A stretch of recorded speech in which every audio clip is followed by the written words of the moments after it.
Souls-like games aren't gentle with you. They knock you down, make you curse at the controller, swear you'll never try again, and minutes later, you're right back facing that same boss. There's something addictive about that mix of insane difficulty and the rush of victory, something no other genre truly captures.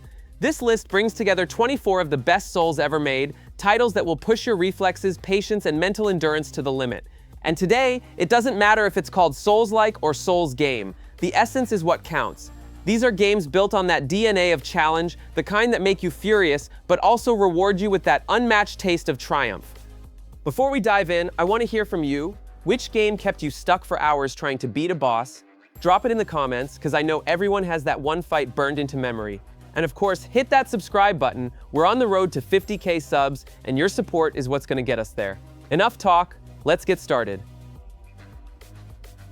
Ashen immediately gives off a different vibe because it doesn't try to be a Dark Souls copy, it follows its own rhythm. You step into the role of a wanderer in a world without light, bleak and melancholic, where everything feels abandoned but still hides secrets waiting to be uncovered. The story isn't thrown at you with long dialogues, but told through small details, brief encounters, and strange places you stumble upon. Every step feels like part of some forgotten legend, as if you're unearthing something lost. Combat sticks to the classic stamina formula, where every strike carries weight and the endurance bar dictates the pace. What makes it unique is the sense of never being completely alone. At times, companions appear to lend a hand, whether in a tough fight or inside a tricky dungeon.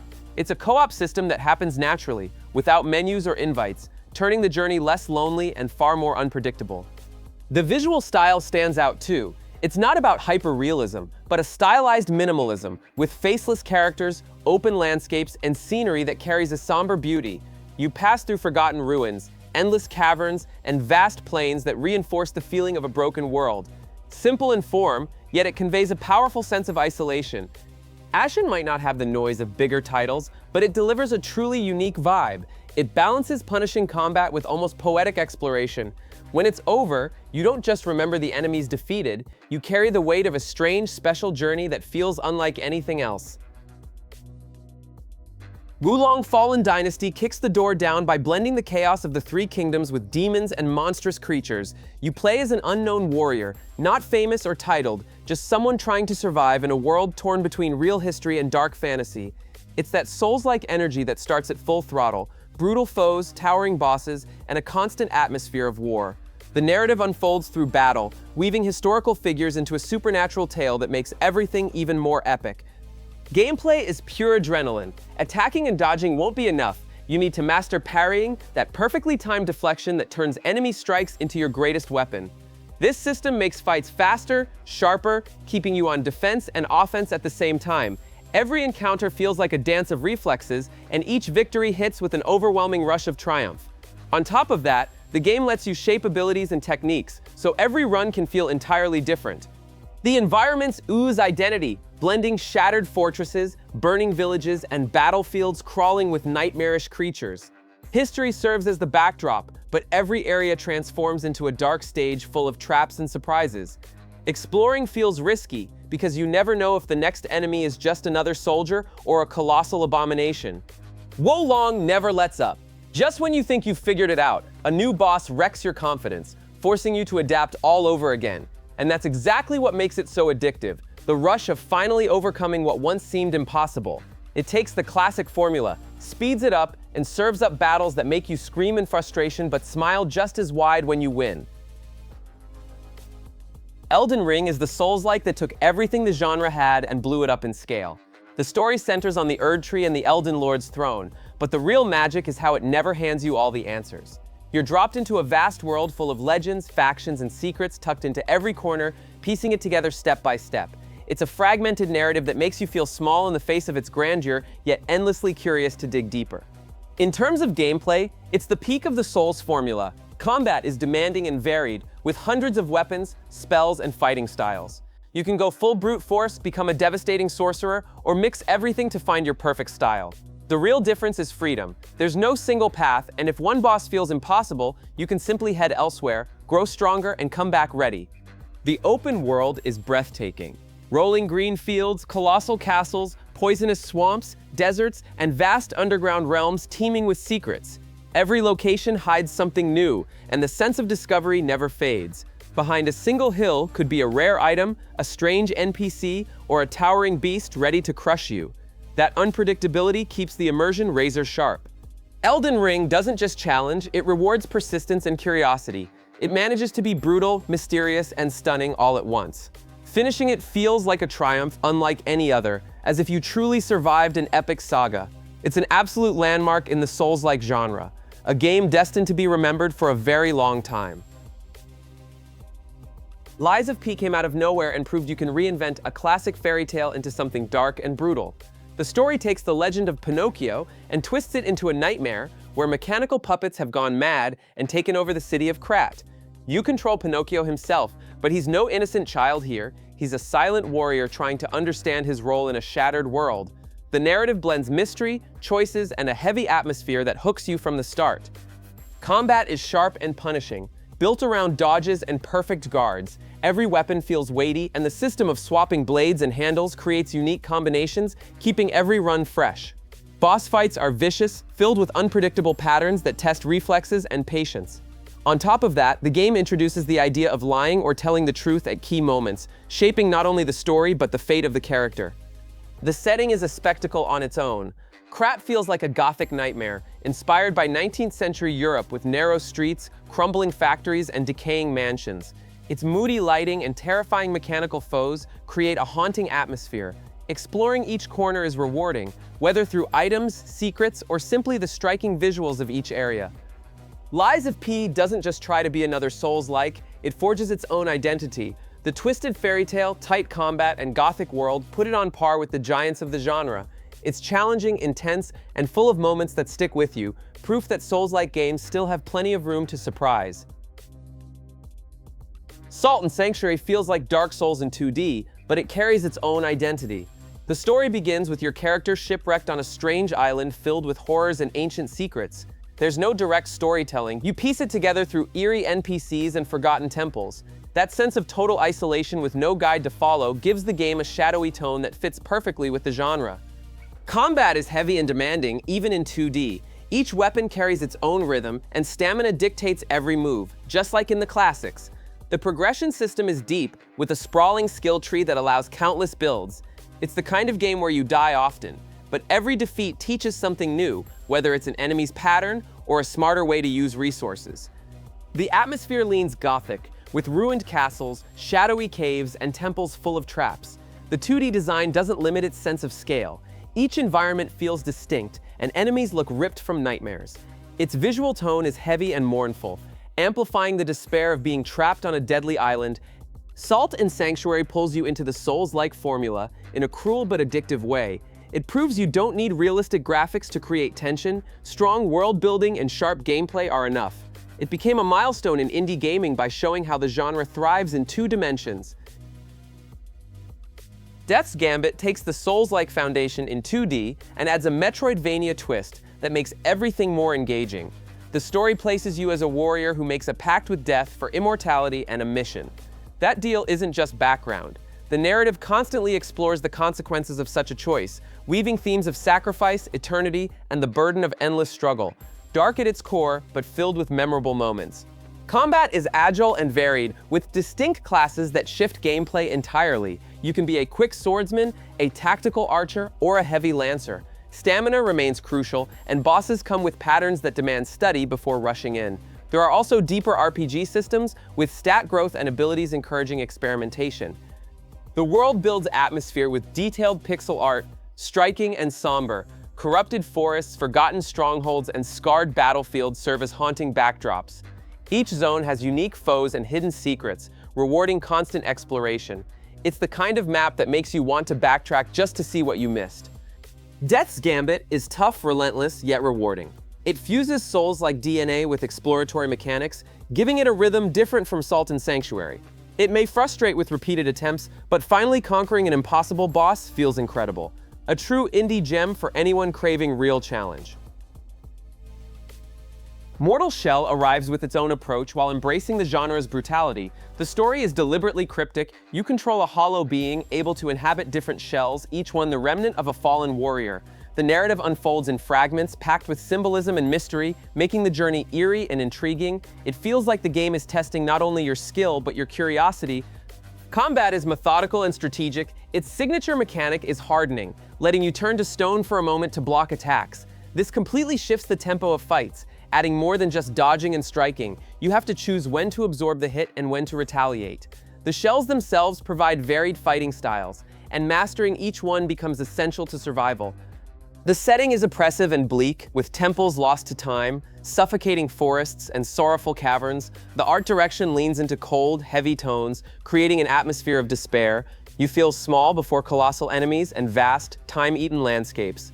It's the kind of game where the mood grips you as strongly as the combat.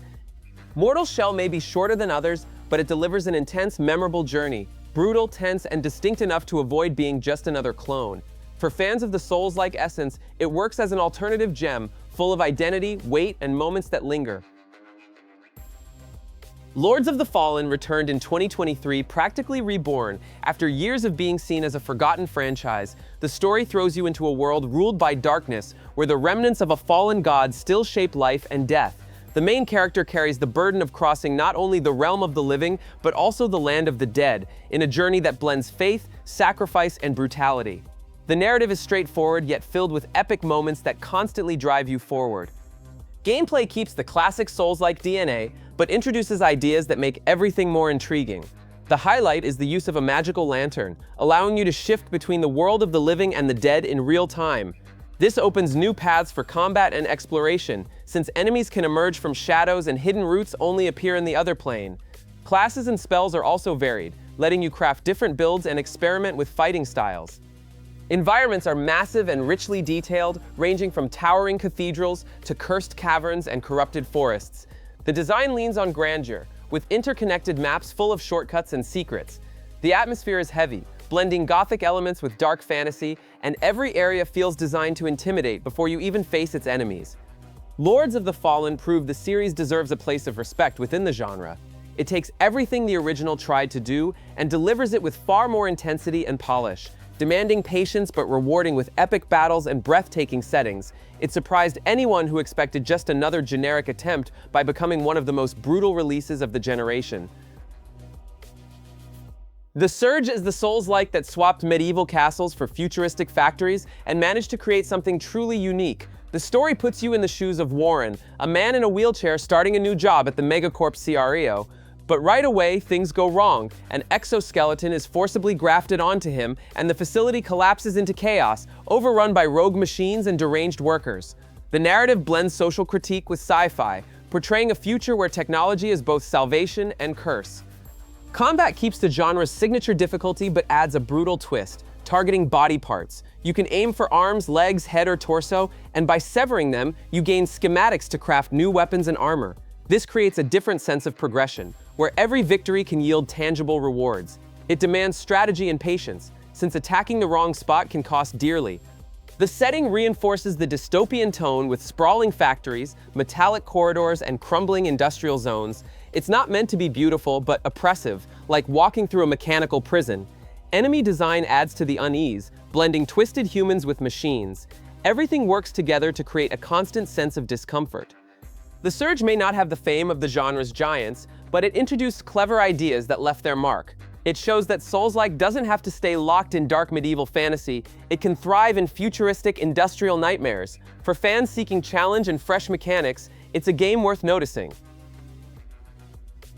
Nioh 2 is one of those games that doesn't hold back on difficulty or depth. Set during Japan's Sengoku period, it mixes historical events with supernatural fantasy.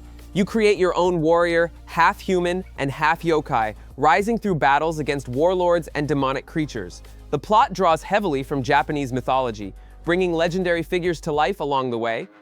Combat is where it truly shines. It takes the Souls-like formula and supercharges it with deep systems of stances, skills, and transformations. You can switch between attack styles, each with unique risks and advantages, while also using yokai powers to turn the tide in tougher battles. It's a system that demands dedication, but once mastered, it delivers an overwhelming sense of power. The environments are diverse and striking, from war-torn villages to sacred temples and haunted forests. Each map has its own identity, filled with traps, hidden enemies, and secrets that reward exploration. The Japanese aesthetic, combining historical design with supernatural elements, gives the game a distinctive charm that sets it apart from the rest of the genre. Nioh 2 doesn't forgive mistakes but rewards persistence. It delivers some of the most technical combat in the genre and a world brimming with content. What feels impossible at first gradually becomes one of the most satisfying journeys once you master its systems. Thymesia may be smaller in scale, but it grabbed attention with its dark atmosphere and fast-paced combat. The story casts you as Corvus, a masked warrior who lost his memories and must face a nation consumed by a plague that turned everything into grotesque monsters. The plot is fragmented, told through scattered texts and cryptic clues, very much in the style of figure it out yourself. That mystery adds charm for anyone who enjoys theorizing about the world. Combat is the game's strongest point. Instead of relying solely on heavy strikes and blocks, it uses a dual system. You weaken foes with quick attacks, then unleash special moves to extract and destroy their life energy. The pace is much faster than most Souls-like, demanding sharp reflexes and aggression. Every fight feels like an intense duel where hesitation comes at a high cost. The environments carry a strong Gothic feel, from collapsing cities to grim hospitals and plague-ridden castles. They may not be the largest maps in the genre, but they capture the sense of a doomed world where every corner hides new horrors. The art direction sticks to dark tones, underlining the oppressive weight of the plague. Thymesia isn't long, but it delivers memorable battles and a combat system that stands out for its speed. For fans who enjoy more agile and intense Souls-like, it's a welcome surprise. It may not have the budget of the big names, but its sharp, addictive gameplay earns it a place worth remembering. Steelrising takes you to an alternate version of the French Revolution. Here, instead of common soldiers, King Louis XVI unleashes armies of killer automatons to crush the uprising. You play as Aegis, a warrior automaton who rebels against the system, battling massive machines across the streets of Paris. The story mixes real history with fiction, creating a backdrop that feels creative and stylish. Gameplay follows the Souls-like blueprint but with a faster rhythm. Aegis moves more lightly than armored characters, allowing for quick duels against towering enemies. Mechanical tools such as grappling hooks and special weapons add layers to both combat and exploration. This blend of mobility with strategic fighting makes encounters dynamic and varied. The setting is one of its strongest points. Paris is reimagined in a dark tone, with burning streets, palaces seized by machines, and entire districts in ruins. The contrast between classic French architecture and deadly automatons gives the game a unique identity. Exploring is fascinating, as you never know if you'll stumble upon a historical detail or a bizarre mechanical foe. Steelrising may not have the depth of the genre's biggest names, but it offers an original and engaging take. It dares to step away from medieval fantasy, delivering a twisted revolution filled with mechanical threats. For anyone curious to see the genre tread new paths, it's a title worth checking out. Hellpoint swaps castles for a decaying space station and nails a mood of pure strangeness. The story unfolds in Irid Novo, a place where science and occultism intertwine, and you control a being created to investigate the collapse that left the station crawling with horrors. The plot is shrouded in mystery, scattered across descriptions and cryptic events, always hinting at something greater and incomprehensible at play. Combat follows the classic template of heavy strikes, dodges, and stamina management, but with a clever twist: the influence of space itself. The game uses a system where the station's orbit around a black hole alters enemies, bosses, and events. Difficulty shifts depending on this cosmic clock, making every run unpredictable and tense. The environments are its highlight, blending sci-fi with cosmic horror, metallic corridors, futuristic cathedrals, and labs full of grotesque experiments create a sense of complete isolation. Enemy design reinforces the tone, with grotesque fusions of flesh and machinery. Just walking through its halls is enough to feel uneasy. Hellpoint may lack the polish of a AAA release, but it compensates with originality. It pushes the Souls-like formula into space in a way that feels creative and unsettling, delivering tense battles in a setting that stands apart. It's the kind of game that wins you over precisely because of its daring mix of science fiction and the unknown. Code Vein became known as the anime Souls-like, and for good reason. The plot unfolds in a world shattered by a cataclysm, where vampires called revenants fight to survive among monsters known as the Lost. You control one of these revenants, amnesiac and determined to uncover the truth behind the collapse. It's a tale packed with drama, mystery, and bonds formed between characters, with a far more emotional tone than the genre's average. Combat is fast and stylish, often matching Nioh's intensity. You can customize weapons, spells, and even vampiric gifts that significantly change how you fight.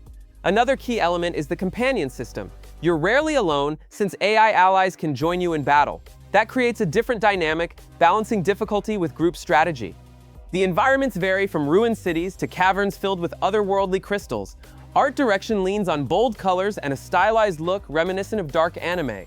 Each area features its own enemies and sharply defined challenges, wrapped in a melancholy mood that reinforces a world in ruins. The visual style can divide opinions, but it undeniably has personality. Code Vein draws in both longtime fans of the genre and those coming for the anime flair.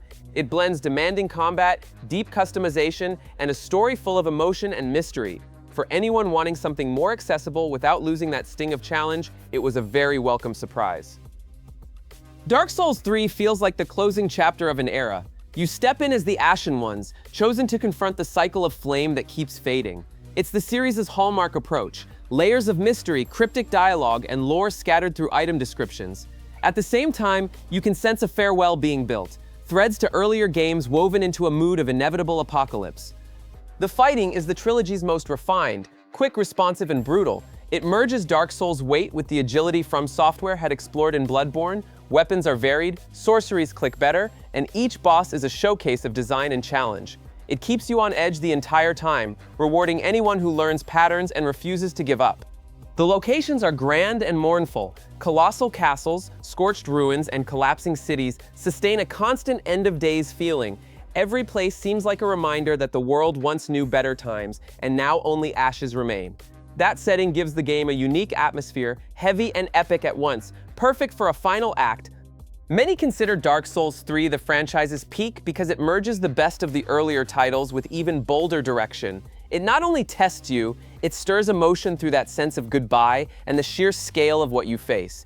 It lingers in memory, not just for the hardship, but for the epic journey it delivers. Demon Souls Remake is a return to the roots powered by new-gen muscle.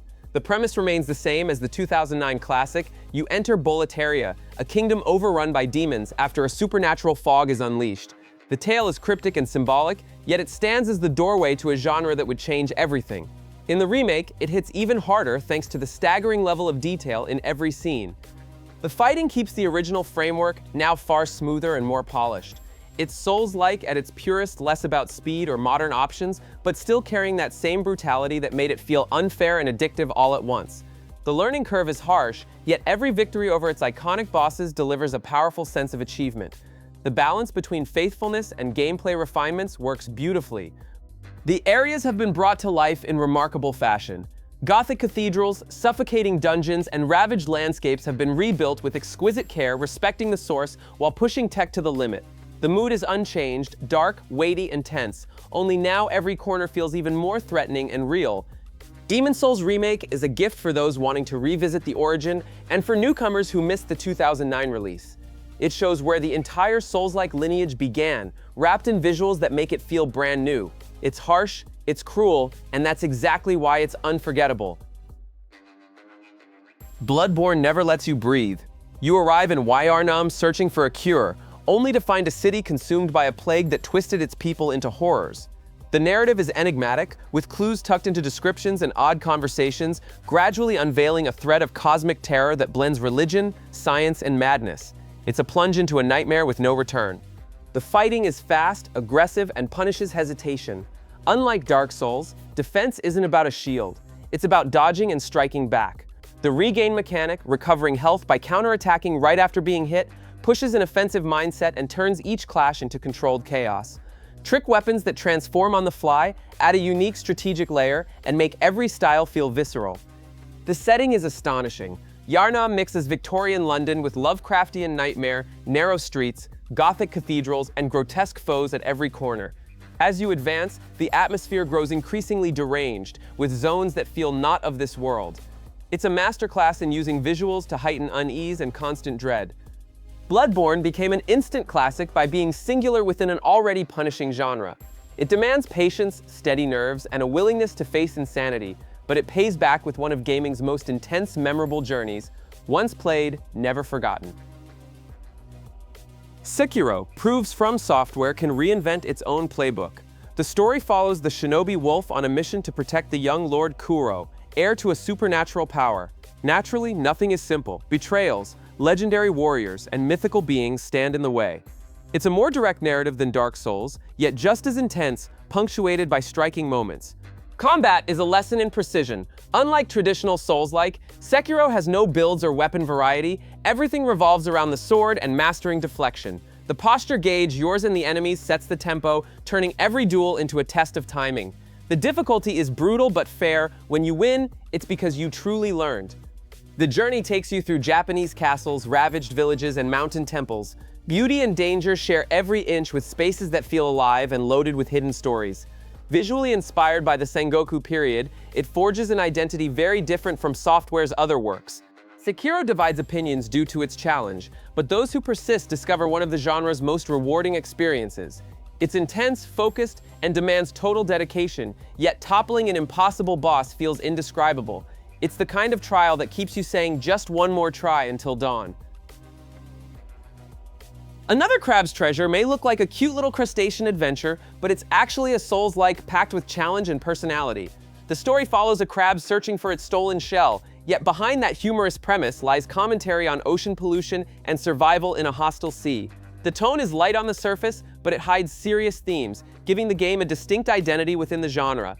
Combat sticks to the Souls-like formula. With dodges, calculated strikes, and stamina management, only here, everything is adapted to underwater life.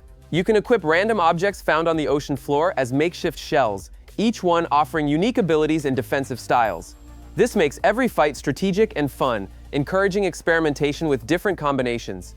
Bosses are large and exaggerated, but still deliver tough, memorable battles. The setting is what stands out most. The ocean bursts with vibrant colors and detail, yet is always tainted by human trash, creating a striking contrast between beauty and decay. You'll explore reefs, submerged caves, and debris-filled areas where danger can come from natural predators or corrupted enemies. It feels like a living world, one that's also collapsing.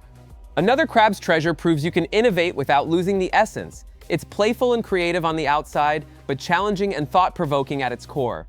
A Souls-like that appeals both to those seeking punishing gameplay and to anyone drawn to its lighter look, while still offering plenty of depth. A refreshing surprise that shows how versatile the genre can be. Dolmen is a Brazilian Souls-like that ventures into deep space with a taste of cosmic horror. The story unfolds on Revion Prime, a planet infested with bizarre alien creatures and a mysterious energy source called Dolmen. The narrative fuses science fiction with horror, exploring parallel dimensions and experiments spiraling out of control. It thrives on mystery and unease to keep curiosity alive. Combat blends brutal melee with firearms, something most Souls-like don't dare attempt. You can switch between blades and futuristic rifles while also channeling energy to fire projectiles or infuse weapons with elemental effects. This creates a different rhythm, letting you craft hybrid strategies outside the usual mold. Of course, enemies hit hard, and every mistake is costly, true to the genre's spirit. The environments amplify its dark sci-fi tone. Metallic corridors, abandoned labs, and alien caverns form hostile spaces that feel ready to swallow you whole. Monster designs, inspired by Lovecraftian imagery, add to the sense of dread. Atmosphere weighs just as much as combat, raising tension with every step. Dolmen may not carry a blockbuster budget, but it delivers bold ideas and a haunting atmosphere. It proves the Souls-like formula can work in a science fiction setting, offering something fresh for those familiar with traditional formulas. For many, it was a welcome surprise to see a Brazilian title embrace such ambition. Blasphemous is a 2D Souls-like that shocks with its weighty atmosphere and grotesque imagery. The story follows the Penitent, a cursed warrior wandering through Stodia, a land drenched in twisted faith, suffering, and ritual sacrifice. The narrative brims with religious symbolism and striking imagery, evoking Baroque paintings and echoes of the Inquisition. Every NPC, boss, and item carries cryptic meaning, creating a suffocating yet captivating world. Combat is brutal and unforgiving. There's no room for mistakes. Enemies can end you in a few strikes if your timing falters. Skills expand your moveset, while relics grant special powers that shift how battles unfold. Bosses are massive, grotesque blends of religious iconography and body horror, turning fights into true ordeals. The environments are unforgettable. Decaying churches, corpse-littered deserts, catacombs, and ruined cities reinforce the sense of a doomed land. The art direction is unique, both beautiful and repulsive, as if every backdrop were a painting designed to disturb. At times, it's impossible not to pause just to take in the macabre detail. Blasphemous doesn't just challenge, it provokes. It fuses extreme difficulty with an aesthetic unseen in any other Souls-like, crafting an intense, unforgettable experience. Heavy, cruel, and poetic at once, it's become a reference point for how art and symbolism can fuel a punishing game.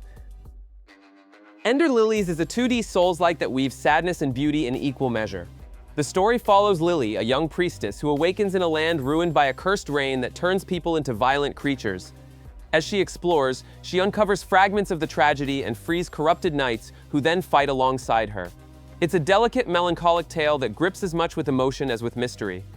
Gameplay is sharp and tactical. Lily herself doesn't fight, but summons the spirits of fallen knights to battle for her.